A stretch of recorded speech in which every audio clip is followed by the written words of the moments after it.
Magandang araw mga brother. At ito, napakagandang unit. Available unit po mga brother. 6UZ1 Euro 5 Giga Prime na 10-wheeler wing van. So ito mga brother, original condition pa. Naka right hand yan mga brother.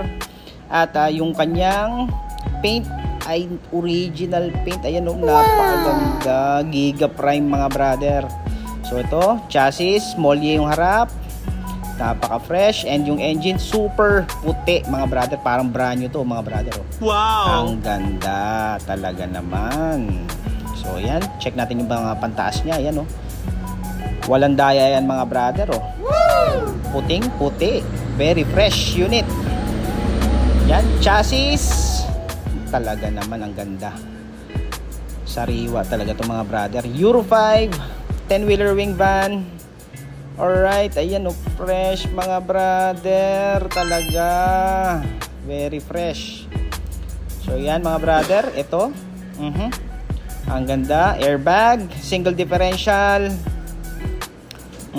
Check natin. Alright, ang ganda talaga mga brother. Ang ganda din ng presyo nito. So hanggang likod, fresh ang chassis.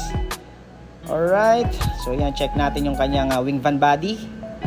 Alright, ang kinis 32 feet body length. Ayan, ang ganda.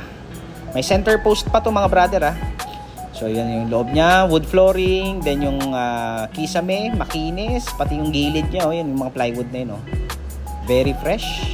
Alright. Ayan. Side grills, napakaganda. Tignan natin yung likod niya mga brother.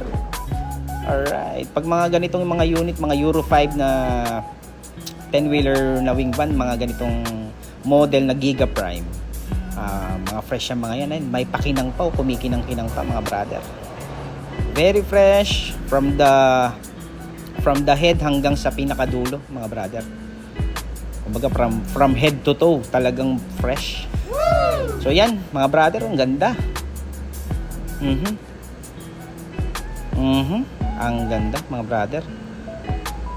Ayan, very fresh. Stainless toolbox, side grills. Alright.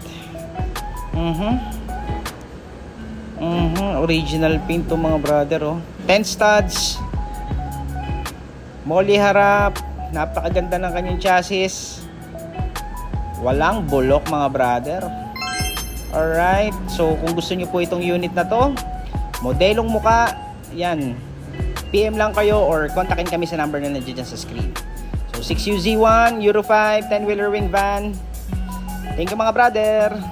Ang ganda talaga. Very nice, very nice, very nice.